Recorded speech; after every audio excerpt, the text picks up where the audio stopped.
Muy buenas tardes, amables televidentes. Hoy día, nuevamente, con Entendiendo el Derecho con Robinson González. Y como hemos dicho en anteriores programas, no solamente el hombre y la mujer de derecho tienen que saber temas de derecho civil, penal, laboral, etc., sino otros temas que tienen mucho que ver con el derecho, y especialmente en este caso, con el derecho penal. De un tiempo a esta parte, hemos tenido distinguidos invitados en el campo de la criminalística. Hemos tenido a especialistas en biología forense, en la escena del delito, en evidencias tecnológicas. También hemos tenido especialistas en balística forense. Y hoy día tenemos a una invitada que es directora hace 4 años de la Dirección de Criminalística de la Policía Nacional. Ella ha venido a darnos algunas respuestas sobre esta ciencia forense que es la psicología forense. Ella es egresada, recibida, titulada en la Universidad Nacional San Agustín de Arequipa, una de las universidades emblemáticas del Perú. Asimismo, tiene como segunda especialización psicología forense, el Instituto de Criminalística de la Policía Nacional es la que le ha dado esta especialización. Quiero que ella se presente y le dejo los micrófonos para ello. ¿Qué tal? Buenas tardes, doctor. Buenas tardes, doctor Robinson. Efectivamente, soy perito psicóloga forense. Vengo trabajando ya hace unos años en la labor pericial, ¿no? En la práctica forense, en todo lo que tiene que ver con evaluaciones psicológicas forenses, ¿no?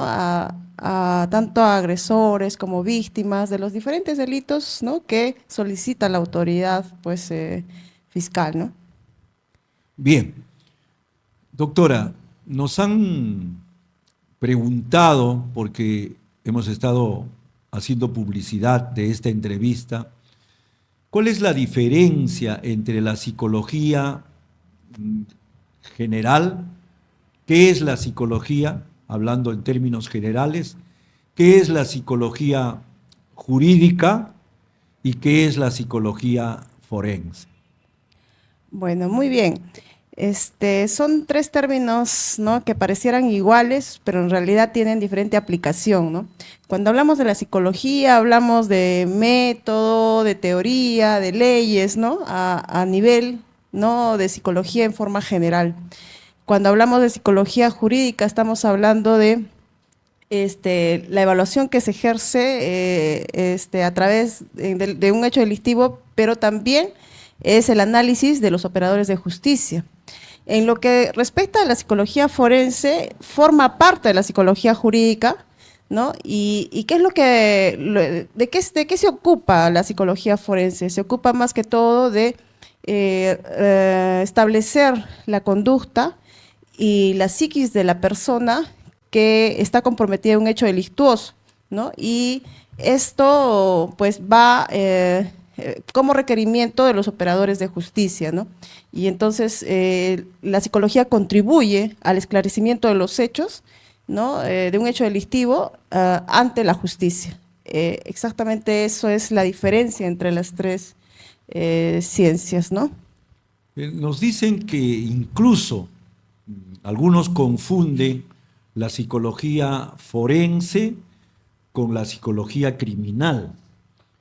La psicología forense tiene que ver con los peritajes que le solicitan los fiscales, los jueces, para hacer una pericia sobre el perfil psicológico, por ejemplo, de un supuesto agresor, para hacer un perfil psicológico de la víctima, pero que la criminología o la psicología criminal ya es otra rama en la que se habla de cuáles son las causas desde el punto de vista psicológico del delincuente. O sea, vale decir que la psicología criminal se diferencia, yo quiero que usted me lo confirme, por favor, se diferencia de la psicología forense, en que la psicología forense estudia a los involucrados en un proceso, en un juicio penal, y la psicología criminal ya se encarga de estudiar específicamente al delincuente, ¿no? Claro. ¿Es así, doctora? Claro, está usted en lo correcto, ¿no?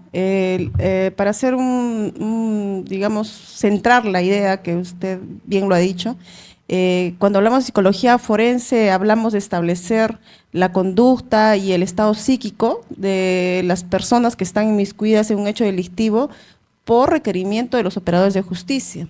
Cuando hablamos de la psicología criminal, estamos hablando del estudio más allá, ¿no?, de lo que tiene que ver con relación al delincuente en sí, el perfil. Utilizamos aquí la psicopatología para poder establecer el perfil del delincuente, ¿no?, hacer todo un estudio del antes, durante y después, ¿no?, del comportamiento de esta persona, ¿no?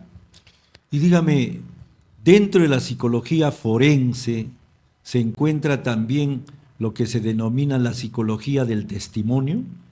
Por supuesto, bueno, es uno de los, digamos así, exámenes especiales que se realiza, ¿no?, o un análisis al testimonio, ¿no?, del evaluado, a fin de poder establecer la credibilidad de este testimonio, ¿no?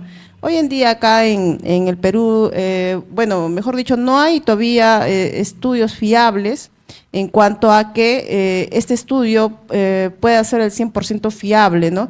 Entonces, todavía está, digamos, en trabajo de la comunidad científica para poder establecer, ¿no?, los procedimientos adecuados y poder, pues, que este examen contribuya a la administración de justicia y poder ver si este relato, ¿no?, es creíble o no es creíble, pero eso tiene que ser avalado por la comunidad científica, ¿no? Si bien es cierto, hay estudios a nivel internacional que indican que es un método, o mejor dicho, es una técnica válida, ¿no?, pero también hay la contraparte que indica que no. Entonces, ante esa duda, tenemos todavía a indagar sobre este tema, pero es que hay muchas variables, porque no solamente vemos la credibilidad del testimonio en sí, hay muchas variables como la memoria, hay muchas variables como, por ejemplo, el tiempo de sucedido el hecho y cuando la persona va a declarar, ¿no? Entonces, ese tiempo, por ejemplo, hay casos en los que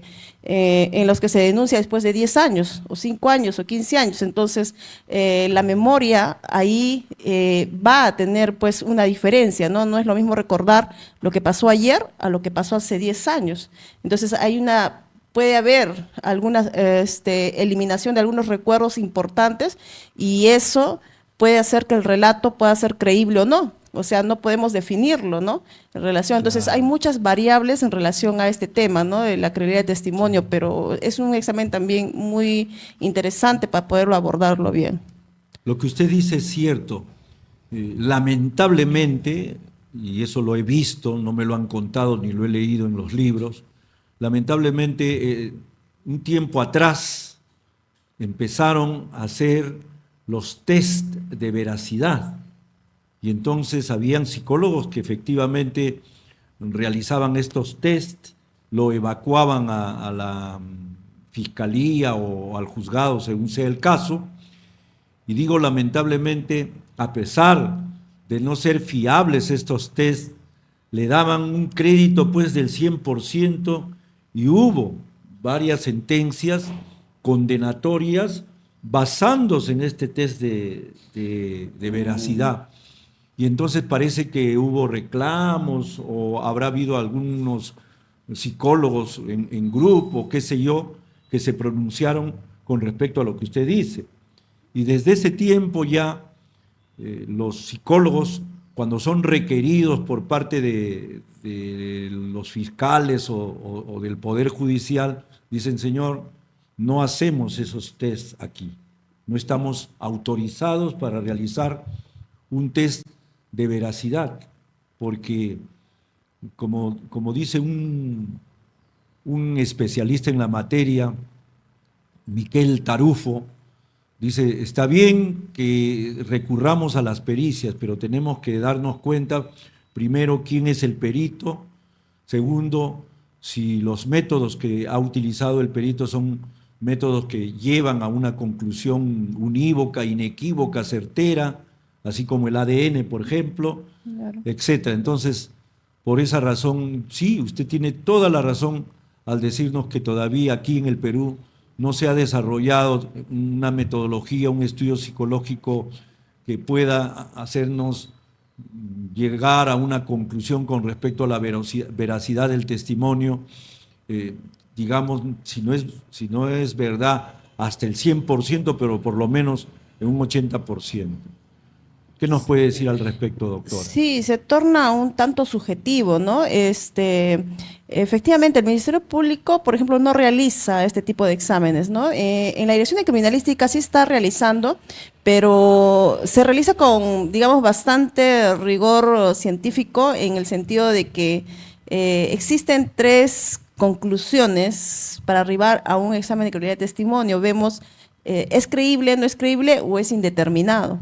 Y entonces cuando hay demasiadas dudas, pues el resultado al final sale indeterminado y eso pues no va a ayudar mucho a los operadores de justicia, ¿no?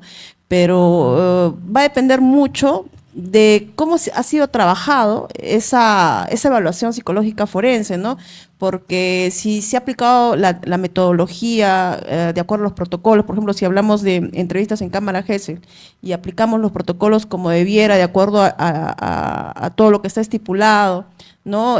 No realizamos preguntas sugestivas, siempre tendemos a las preguntas abiertas, el trabajo es muy riguroso, ¿no? Muy fino, entonces en esa parte sí se podría trabajar una calidad de testimonio, ¿no? Si es que no hubiera esas variables extrañas o externas que pudieran traernos abajo este examen, ¿no? Entonces se está trabajando en la dirección de criminalística este tipo de exámenes, pero con bastante, digamos, rigurosidad en cuanto a esto. No es bastante delicado decir que este relato no es creíble o es creíble, ¿no? Entonces, más que todo en delitos Sí, contra la libertad sexual. y siempre sería bueno decirle a los fiscales, a los jueces en su momento, cuando van a ratificar la pericia, cuál es el porcentaje de credibilidad, de fiabilidad del examen, porque eso puede traer un error judicial Sí, irreversible, ¿no? Porque, como yo siempre digo,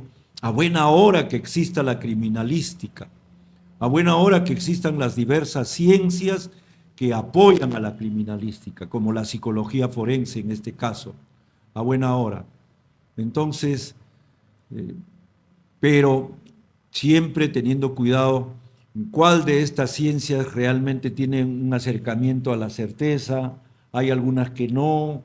Por ejemplo, hemos tenido también a una lingüista especialista en fonética forense y nos ha dicho que no es pues el 100%, que se acerca de repente en un porcentaje a determinar si la voz es del sospechoso o no, etcétera. Bueno, creo que nos llegó un corte, ¿no es así? Tenemos un corte, nos vamos de aquí, pero no sin antes subsanar una omisión imperdonable para mí. La doctora que nos acompaña es la doctora Milagros Karina Coaguila Valdivia. Nos olvidamos de decir su nombre por la emoción de tenerla aquí y también porque ya estábamos sobre la hora. Bien, volvemos en unos minutos. Gracias.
Si tienes una denuncia, un destape, una crítica y de lo que sucede en todo el Perú y el mundo, envíanos tus videos y fotos a nuestro WhatsApp 964-582-611 y lo publicaremos. Somos un medio que comparte información. Somos Global Studio. Bien, vamos a continuar. Y justamente vamos a tratar un tema muy importante en la justicia penal de nuestro país, la famosa Cámara Gesell. Doctora Milagros Coaguila, cualquier psicólogo, primero vamos a hablar de psicólogo, capacitación, y esta capacitación no solamente embarga en saber protocolos de entrevista en Cámara Gesell, ¿no? Porque un protocolo usted lo puede leer y se sigue los 10 pasos y lo va a hacer. No solamente eso, sino tener también la amplia experiencia en evaluaciones psicológicas, ¿no? Porque llega un psicólogo forense, digamos, reciente y no podría entrar a Cámara Gesell, así se sepa el protocolo al revés y al derecho, no, porque no tiene esa experiencia dentro de la actuación pericial, ¿no? Y no solamente eso, sino también tener conocimientos previos como, por ejemplo, saber sobre el desarrollo humano de la persona, porque tenemos que saber las etapas del ser humano en cuanto, por ejemplo, en Cámara Gesell, ¿no? Saber las características de los adolescentes, de la infancia, para poder establecer o poder abordar mejor a este niño dentro de este ambiente, ¿no? Eso por una parte. Porque me imagino, perdóneme doctora, porque me imagino que muy diferente es hacer una entrevista a un adulto, hacer una entrevista a un adolescente y hacer una entrevista a un niño. Por supuesto. Entonces, eso, pues uno tiene que manejarlo, como usted muy bien lo ha dicho, y lo dicen, incluso la Academia de Psicología lo dice. No solo es que sea una psicóloga o un psicólogo forense, sino que tenga experiencia. Exactamente. La experiencia es la que más va a ayudar y va a enseñar a ese psicólogo a tener la experticia para poder hacer una entrevista, digamos, realmente científica, porque es ciencia, es Claro. ciencia aplicada a la entrevista. Claro, todo eso tiene que ser manejado dentro del rigor científico, porque si simplemente hacemos un abordaje sin tener o cuidar ese rigor científico, entonces nuestra pericia va a ser cuestionada al final, ¿no? Va a ser cuestionada y al final, ¿quién pierde en todo esto? Es la víctima, porque no va a obtener la justicia que requiere, ¿no? Sí, hemos tenido un caso hace poco, no voy a decir los nombres por razones obvias, de un adolescente que estaba siendo imputado por el delito de tocamientos indebidos. Y a la víctima, a la supuesta víctima, se le hizo una entrevista en Cámara Gesell, y esa entrevista estaba plagada de subjetividades, estaba plagada de una transgresión incluso al protocolo, etcétera. Y nosotros recurrimos a una perito de parte, y la perito de parte hizo las observaciones pertinentes y la crítica a esa pericia oficial, y a las finales, porque en este caso sí, era una imputación falsa, era un chico que tenía una conducta excelente, un perfil psicológico que nada tiene que ver con tipos agresores, etcétera. Y bueno, pues se logró el fin de que salga absuelto, ¿no? Pero, ¿qué pasaría si con esa pericia subjetiva mal hecha el juez o el fiscal se dejan llevar y terminan pues condenando a una persona? Sería algo totalmente injusto, ¿no? Claro, por eso es bien delicado las entrevistas en Cámara Gesell, ¿no? O sea, se aplica bastante, digamos, trabajo, bastante rigor, ¿no? En poder aplicar todo ello. Por eso le decía que no cualquier psicólogo podría hacer una entrevista en Cámara Gesell, ¿no? Tiene que tener la capacitación debida, tiene que manejar con conocimientos previos que no solamente tienen que ver con el desarrollo del ser humano, sino también, por ejemplo, saberse al revés y al derecho lo que es la memoria, ¿no? Como le decía, hay que saber en las etapas cuáles son las características de la memoria. Este niño, hasta qué punto recuerda, ¿no? O este adolescente, de acuerdo a su etapa, hasta qué punto recuerdo, o sea, cuáles son las características de esta memoria aquí. Entonces, por eso son conocimientos previos que se tiene que saber y obviamente que esto cuenta bastante pues la experiencia, ¿no? Para poder abordar ello, ¿no? No cualquiera, reitero, no cualquiera puede hacer este tipo de entrevista y como usted lo ha dicho, ¿no? Puede sentenciar a una persona que quizás no ha cometido el delito, o también al revés, ¿no? O sea, también puede salir un autor libre, Así ¿no? es. Cuando, Así es. cuando la víctima no sea realizando una entrevista. Cualquiera de las dos son injusticias. Son Obviamente. injusticias. Absolver a un culpable es injusto. Claro. Absolver, condenar a un inocente es injusto, ¿no? Entonces, doctora, quiero, hablando de la Cámara GESEL, a ver, hay quienes piensan, y yo no estoy de acuerdo, hay quienes piensan que está bien que solo sea una entrevista a la supuesta víctima en Cámara GESEL y que después ya no debe de haber ninguna entrevista más porque eso significaría revictimización. ¿Cuál es la opinión que yo manejo? Mi opinión es, por supuesto, si quien tiene que interrogar a la víctima no es un especialista, si tiene que interrogar a la víctima, no tiene a la víctima al lado de un psicólogo, por ejemplo, forense, especialista en entrevistas, obviamente podría haber ahí una revictimización porque de repente las preguntas no son las adecuadas como para que una niña, un niño no se sienta presionado y no se sienta revictimizado, etc. Pero yo considero que sí se debe de tener la posibilidad de hacer no 20 entrevistas, no 10 entrevistas, sino una o dos más de acuerdo a las necesidades. ¿Por qué? Porque la entrevista, como usted lo sabe, se hace al inicio del proceso. Se inicia el proceso, incluso en la investigación preliminar, ahí se toma la entrevista en Cámara GESEL. Pero sucede que a veces se van realizando el acopio de pruebas, de evidencias, ¿no? Como dicen, de elementos de convicción ahora. Y de acuerdo a ese acopio, a esa acumulación de elementos de convicción, el abogado, el fiscal, se dan cuenta pues que no hay que volverle a preguntar a la supuesta víctima. ¿Usted cree que con la ayuda de un psicólogo o una psicóloga forense se va a revictimizar? Porque al no hacerles esas preguntas se está perdiendo la oportunidad de encontrar la verdad.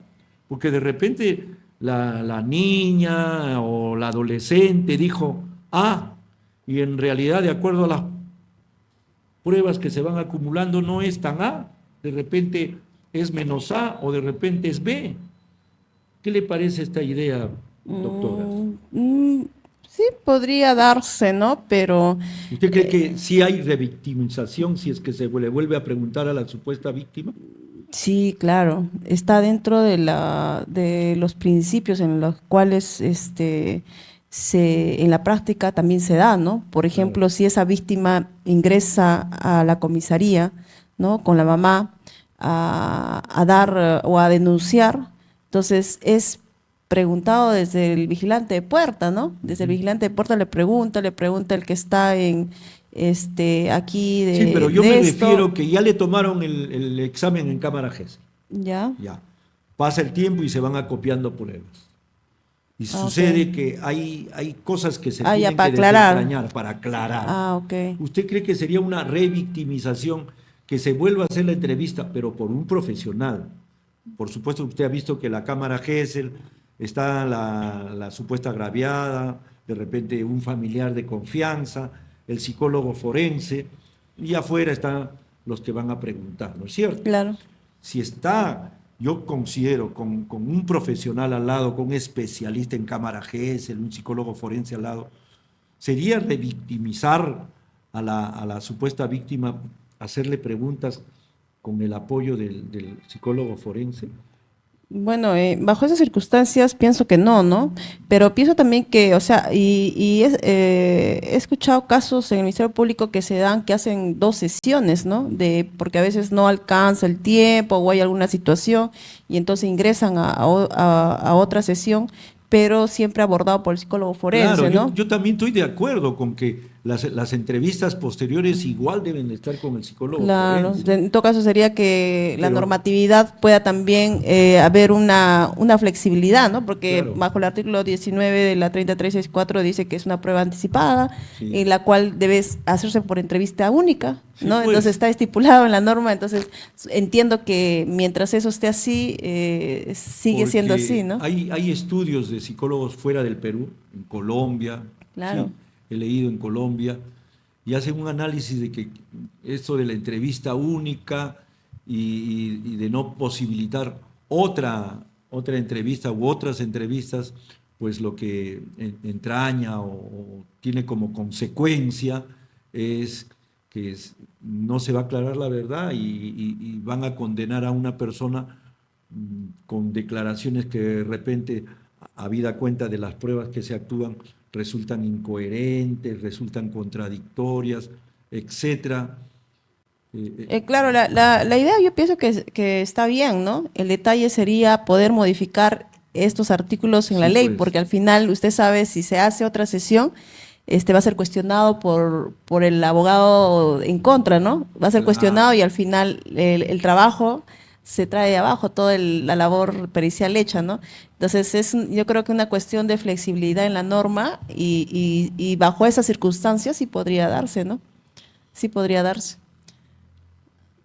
Dígame, el psicólogo que está en la Cámara Gesell, en la entrevista única, el psicólogo forense, ¿está preparado como para aplicar la psicología del testimonio y leer entre líneas, porque la víctima puede decir sí, la víctima puede decir y el psicólogo con su expertise, con sus conocimientos sobre psicología del testimonio, puede concluir luego del examen que no se acerca a la verdad o está mintiendo la víctima? Bueno, es que también el hacer un examen especial como esto de credibilidad de testimonio es también una capacitación, ¿no? Entonces no es tampoco simplemente el hecho de tener una lectura, hay una capacitación especializada en cuanto a este tema. Porque en puridad, por favor, diga si no estoy en lo correcto, en puridad, una entrevista en Cámara Gesell es para que el psicólogo haga una especie de psicología del testimonio, porque la menor está dando su testimonio, y de repente su único testimonio, que Claro. puede ser determinante, ¿no? ¿Y por qué me preocupo, doctora? Porque existen a nivel incluso mundial, me refiero por ejemplo a Estados Unidos, que se supone que es un país desarrollado, tiene una gran cantidad de errores judiciales que ya se han demostrado, ¿no? Porque hay una asociación, una ONG, que es encargada de estudiar los casos donde ha habido errores judiciales, de hace 20 años, de hace 15 años, de hace 30 años, cuando todavía no había ADN, por ejemplo, han encontrado varios casos donde se han condenado injustamente y los han sacado libres, ¿no? Aquí en el Perú, con mayor razón, hay errores judiciales. Y lo peor, aquí ya no hay lo que se denomina la proporcionalidad de las penas, ¿no? Ya no se ve si el agente tuvo relaciones sexuales con un adolescente de 13 años o con un adolescente de 10 años o con una niña de 7, 6 años, ¿no? Ya no. Ya el artículo 173 establece como pena única la cadena perpetua. Entonces, imagínense si se hiciera una entrevista única en Cámara Gesell y no se aplicara estos conocimientos. Yo creo que el psicólogo que participe en la entrevista única de Cámara Gesell debe ser un psicólogo forense y también con conocimientos, con capacitación, como usted lo dice, en la psicología del testimonio. ¿No le parece eso? No, por supuesto que sí, porque esto va a ayudar también a que pueda desenvolverse adecuadamente la entrevista bueno, en el método o en el protocolo o en la entrevista que vaya a utilizar en este medio, ¿no? Entonces, eso es lo que ayuda bastante, ¿no? Si es que está capacitado y tiene la capacitación en psicología del testimonio, tiene la capacitación en desarrollo humano, tiene capacitación en lo que es memoria, tiene capacitación en los protocolos, entonces su actuación va a ser, ¿no?, de nivel, no va a ser una actuación incipiente en la cual ese caso al final sea observado, porque al final, como le digo, quien pierde aquí es la víctima, ¿no? El psicólogo puede ser observado administrativamente o penalmente, pero al final quien no obtiene la justicia que debiera es la víctima, La ¿no? víctima o también el O el investigador. investigado, porque a veces también, claro, hay Sí, casos en donde pues las denuncias son falsas, ¿no? así Es así es. cierto eso, ¿no? Hablando de denuncias falsas, doctora, hablando de eso, eh, hemos leído también, incluso aquí en alguna jurisprudencia, pero de los juzgados de familia hemos leído, y también la teoría sobre el famoso SAP, el síndrome de alienación Ah, parental. ¿Qué nos puede decir al respecto, doctora? bueno. ¿Existe realmente eso, ese síndrome de alienación parental que lo desarrolló, lo estudió, lo analizó y lo difundió un, un psicólogo norteamericano, si mal no Ujú, ujú. recuerdo? ¿Qué nos puede decir sobre eso, doctora? ¿Cuál es su opinión con respecto Ya. a ese SAP? Ok, sí, pues hoy en día también los operadores de justicia vienen requiriendo, ¿no? Que podamos pronunciarnos con relación al síndrome de alienación parental, ¿no? Porque vemos pues que familias, ¿no? Se disputan al hijo y hacen de que los hijos o los menores de edad, ¿no? Estén sesgados bajo uno de los padres, ¿no? Sea de la madre o sea del padre, y al final terminan en una disputa, ¿no? Y tiene que ir a una pericia psicológica forense el menor para ver efectivamente si este menor está sufriendo este síndrome de alienación parental, ¿no? Para poder descartar y para poder que los operadores de justicia puedan determinar su situación del menor, ¿no? Entonces, aquí hacemos bastante trabajo en relación con el menor en las evaluaciones.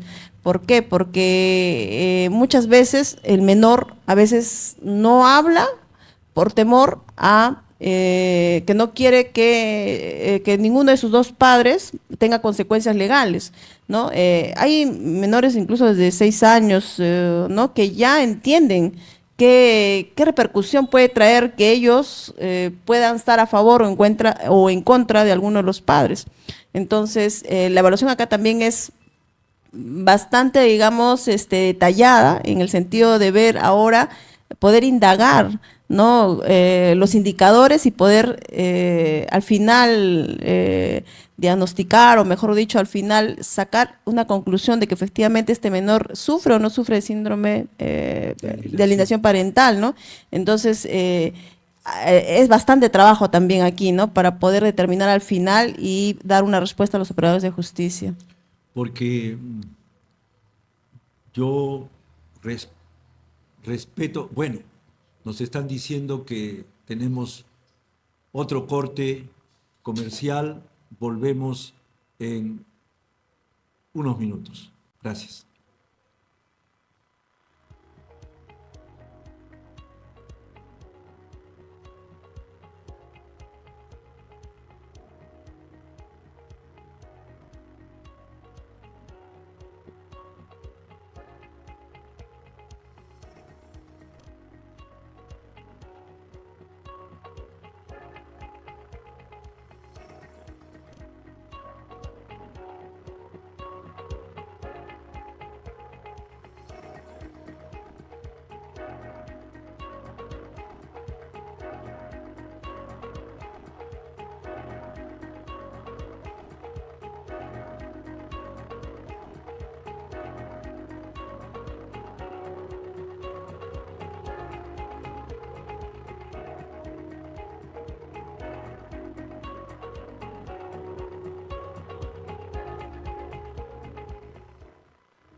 Si tienes una denuncia, un destape, una crítica y de lo que sucede en todo el Perú y el mundo, envíanos tus videos y fotos a nuestro WhatsApp 964-582-611 y lo publicaremos.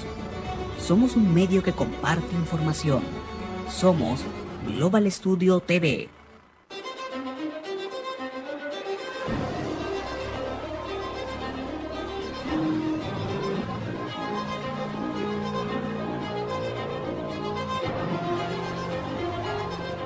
Si tienes una denuncia, un destape, una crítica y de lo que sucede en todo el Perú y el mundo, envíanos tus videos y fotos a nuestro WhatsApp 964-582-611 y lo publicaremos. Somos un medio que comparte información. Somos Global Studio TV. ¿Cómo podría un psicólogo forense o una psicóloga forense podría encontrar la falsedad de las imputaciones de una niña a quien la mamá o el papá los hayan aleccionado de tal forma que ellos, como si fuera un abecedario, repiten las imputaciones?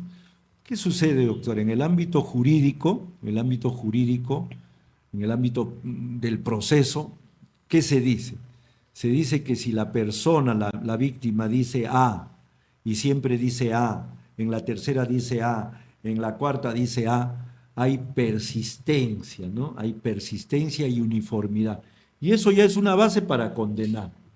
Pero yo me imagino, porque he visto en la práctica, que hay madres o padres que aleccionan a la supuesta víctima y la supuesta víctima tiene buena memoria, se aprende la lección y repite las declaraciones en varias oportunidades. ¿Cómo se podría, qué instrumentos, qué test existen como para que el psicólogo, por más que repita la misma cantaleta, puede determinar que esa menor está mintiendo? ¿Hay forma de eso, doctora? ¿O la menor puede engañar al psicólogo? Puede hacerlo caer en error, mejor dicho. Ya, muy bien. Bueno, esto depende mucho, lo que ya hemos venido conversando, sobre la experiencia del psicólogo, ¿no? ¿Por qué? Porque dentro de la metodología de investigación psicológica que nosotros tenemos para poder desarrollar una pericia, tenemos pues las técnicas y los instrumentos, ¿no? Dentro de las técnicas tenemos la entrevista psicológica forense, tenemos la observación de conducta, ¿no? Dentro de las técnicas, ¿no? Tenemos también el examen mental, la historia psicográfica y dentro de los instrumentos tenemos los test. Entonces, es realizar todo un trabajo, una metodología para llegar a una conclusión. Pero ¿cómo determinamos, ¿no? Si efectivamente esta persona está, digamos, donde se puede determinar esta parte que usted me indica, es en la entrevista psicológica forense, ¿no? Porque le damos más valor a la entrevista psicológica forense, digamos que un porcentaje mayor que el resto de las técnicas, porque es aquí, ¿no?, la verdadera fuente de información, ¿no? Es aquí donde, de acuerdo a la experiencia del psicólogo en la práctica del abordaje de las entrevistas, es que va a poder entrañar y llegar, ¿no?, a ver si, de acuerdo a lo que está narrando la menor, ¿no?, el psicólogo puede realizar algunas técnicas, como por ejemplo, si en un primer momento la menor narró un hecho, ¿no?, en el cual pues narra cómo le realizó el acto, y si usted le pregunta después de 1 hora y media eso mismo, entonces si no es verdad, no lo va a poder sostener, ¿no? No va a poder sostener con esos detalles, ¿no? Obviamente que aquí la técnica cambia, ¿no? Se le pregunta en orden inverso. Si, por ejemplo, preguntamos, dime qué pasó desde el inicio hasta el final, después de 1 hora le pregunto al revés, dime desde el final cómo pasó y cómo llegó al inicio. O sea, va a depender mucho de la habilidad y la experiencia, como le digo, del psicólogo, ¿no? Entonces, o también comenzar a indagar sobre detalles, detalles superfluos, le decimos con relación, detalles, que por ejemplo, si en esta habitación sucedió el hecho delictuoso, ¿qué había en la habitación? ¿No? ¿Qué detalles, por ejemplo, una mesa, un florero, qué color era, ¿no? O qué color era el pantalón del agresor, ¿no? O qué sustancia ella vio cuando supuestamente le tocó las partes íntimas, ¿no? Entonces, detalles que la persona que no le ha sucedido no lo va a poder dar, ¿no? Entonces, es otra parte, ¿no? Del cual se investiga, o sea, alrededor del hecho en sí, ¿no? Entonces son cuestiones que el psicólogo tiene como técnicas o herramientas a fin de probar si esta menor efectivamente está dentro de lo correcto o no. Entonces, en el transcurso de la entrevista se puede desarrollar todo esto, ¿no? Y al final hacer que pues la menor pueda indicarnos lo que efectivamente sucedió. Ahora, esto obviamente, si estamos hablando de un delito de la libertad sexual, eso se da en cámara Gesell, ¿no? Y existen los protocolos con relación a ello, ¿no? Y en el protocolo exactamente también hay establecer como una especie de rapport al inicio de la entrevista, en el cual digamos que se le entrena a la menor a poder diferenciar entre la verdad y la mentira, ¿no? Para poder que ella pueda entender qué es verdad o qué no es verdad dentro del relato que va a dar, ¿no? Entonces, hay todas esas cuestiones que solamente el psicólogo forense que tiene la experiencia lo va a poder realizar y va a poder sacar ese relato lo más original posible, ¿no? Doctora, siempre que hay una agresión sexual, sea violación o sea tocamientos indebidos, existe lo que se denomina esta palabra que a veces los abogados le tenemos miedo, porque yo he tenido casos en los que estaba convencido de la inocencia de mi patrocinado, porque cuando uno habla con su patrocinado, se tiene que sincerar. Le digo, tú me engañas, te estás engañando a ti mismo. Y entonces, si a alguien, por ejemplo, a una niña, a una menor, le han realizado tocamientos indebidos el 2010. Estamos ahora 2024, hace 14 años. Esta menor tendría, por decir, 10 años, ¿no? Claro. Ahora tiene 24 años. ¿Hasta qué punto podemos distinguir? Yo no digo que el síndrome postraumático, ¿no? De estrés postraumático por agresión sexual, yo no digo que desaparezca, eso se queda siempre en la mente. Pero ¿cómo yo podría distinguir, si han pasado 14 años, que esos tocamientos supuestos o falsos que le realizaron a esa menor son los que causaron el síndrome que hoy aparece? Si ha habido 14 años de diferencia donde esta menor pudo haber sido víctima de repente de una tentativa de violación, pudo haber sido víctima de tocamientos sin su consentimiento, pudo haber sido de repente testigo de una violación, es decir, una serie de factores que podrían hoy, 2024, arrojar que tiene el síndrome del estrés postraumático por agresión sexual. ¿Cómo podríamos distinguir si han pasado 14 años? ¿Es posible eso, doctora? Sí, me tocó así en lo que usted indica, 2 casos, ¿no? En el cual lo denunciaban, bueno, yo evalué al agresor y lo denunciaban casi después de 15 años, ¿no? La sobrina lo denunciaba después de 15 años, o sea, la menor, en este tiempo la menor tendría unos 15 años, más 15 años, ahora tendría como 30 años.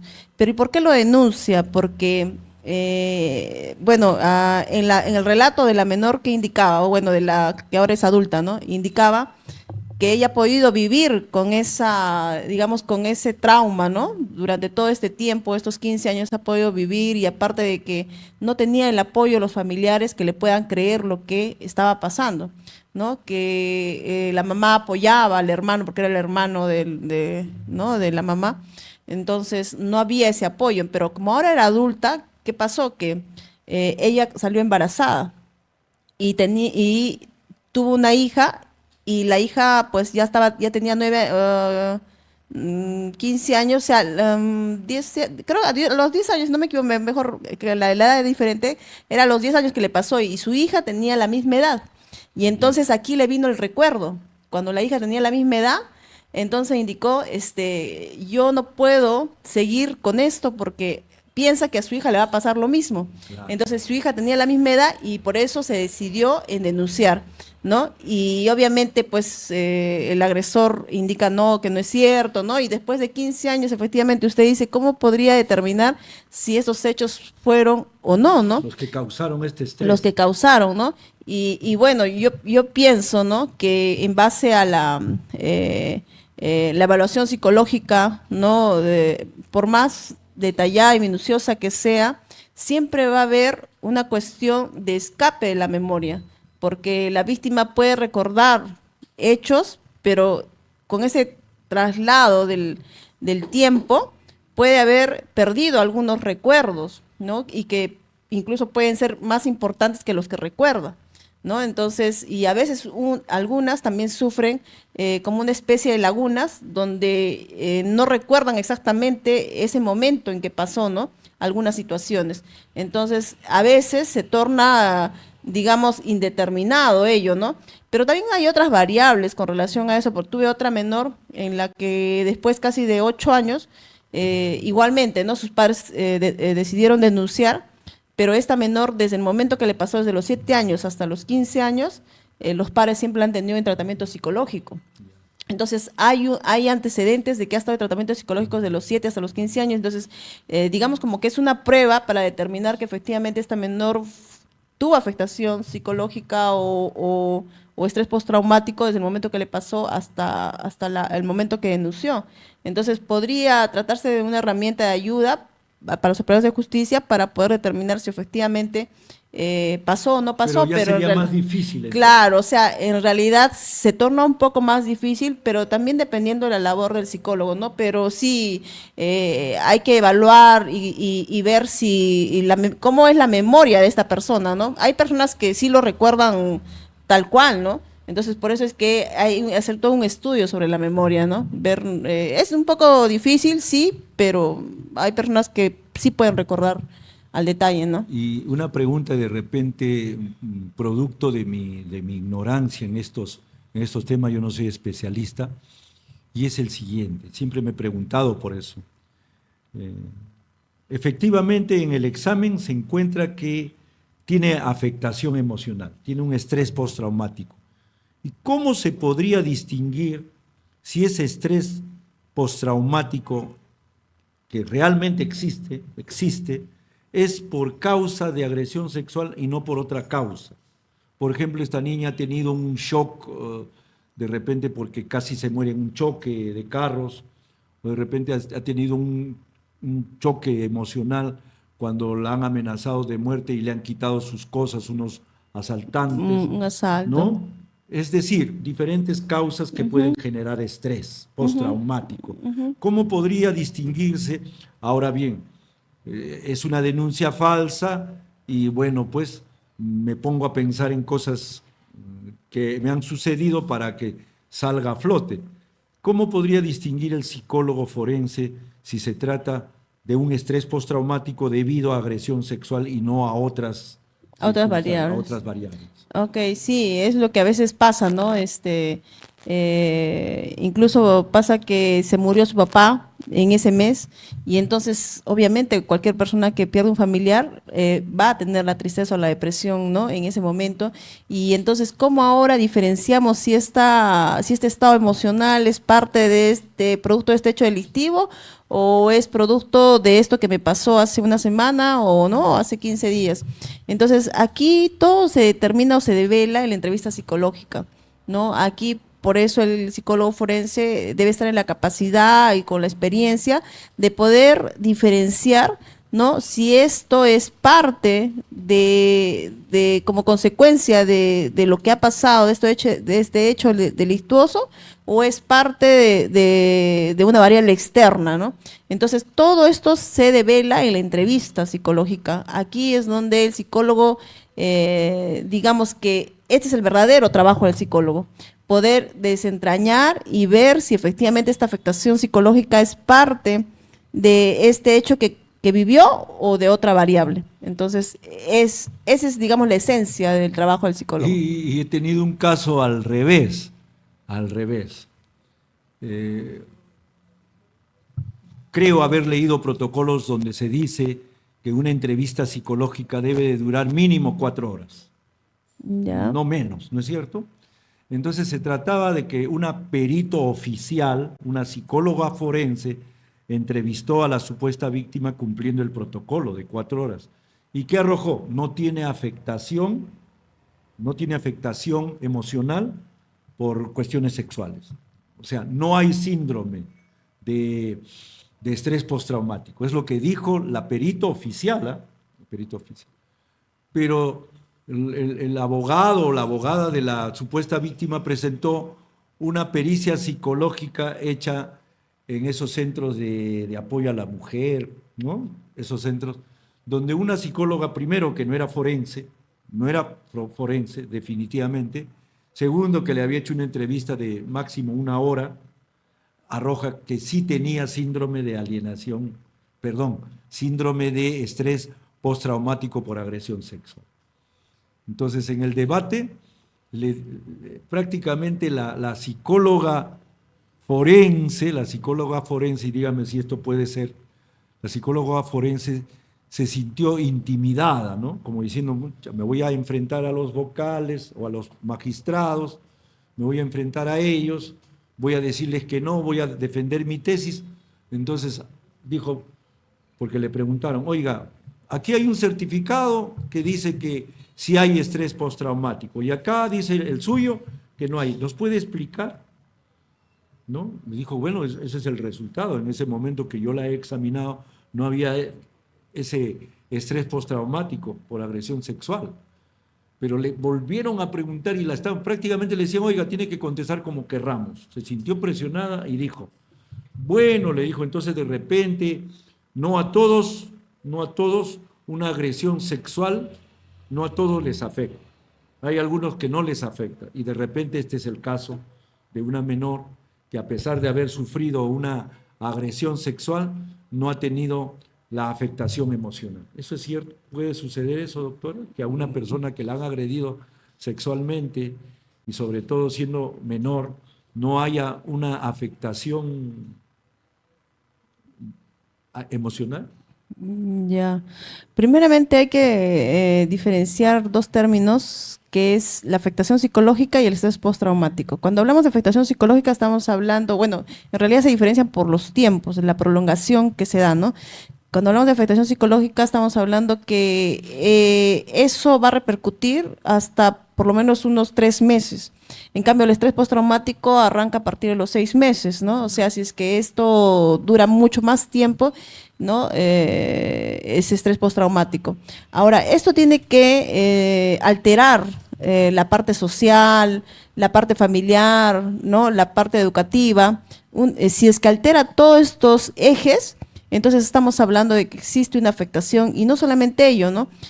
Vamos a ver qué tipo de afectación, si es una afectación emocional, cognitiva, conductual, ¿no? Hay personas que tienen bastante resiliencia, ¿no? En el sentido de que pueden haber pasado muchos eventos negativos en su vida y entonces esto les ha hecho ser resilientes y cuando sucede algún hecho delictivo como eso, o sea, vive una situación, rápido se recuperan. Entonces, no necesariamente el hecho que haya pasado un hecho puede tener siempre afectación o llegar a un estrés postraumático, ¿no? No necesariamente. Entonces, por eso es que ahí se determina bajo esas variables. Bien, como siempre, el tiempo es cruel en la televisión. Siempre nos gana, nos quedamos con preguntas, con el caramelo en la boca, como se dice, pero asimismo tenemos felizmente la gentileza de profesionales como la doctora Milagros Karina Coaguila Valdivia, que nos regalan su tiempo para estar con nosotros respondiendo las preguntas que puedan servir a todos los televidentes que nos siguen en este programa semanal del día del lunes, que se sube tanto a YouTube a TikTok y los pueden encontrar en la página del canal Global Studio TV, en el Facebook.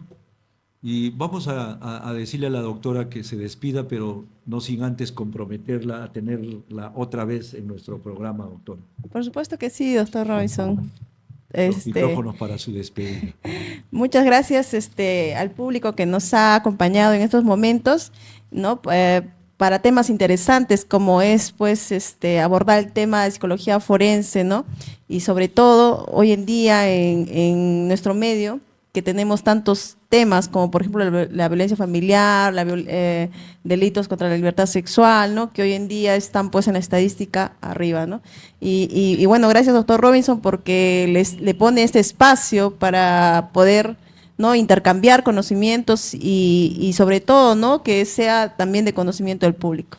Gracias, doctor. Y hacerles saber que todos los que nos han acompañado hasta el momento, bueno, casi todo, porque la lingüista, si bien es verdad, trabajó en las oficinas de peritaje del Ministerio Público, en fonética forense, sin embargo, casi todos los que han venido hasta el día de hoy son elementos valiosos que han pertenecido a la Policía Nacional del Perú o como la doctora que siguen perteneciendo a nuestra Policía Nacional del Perú. A veces la Policía Nacional del Perú tiene gente que las denosta, que hablan mal de la policía, que generalizan, y este programa sirve para poner de relieve a profesionales tan valiosos que prestan sus conocimientos, su erudición en determinados temas para que se ponga al servicio de la verdad en los procesos judiciales y se evite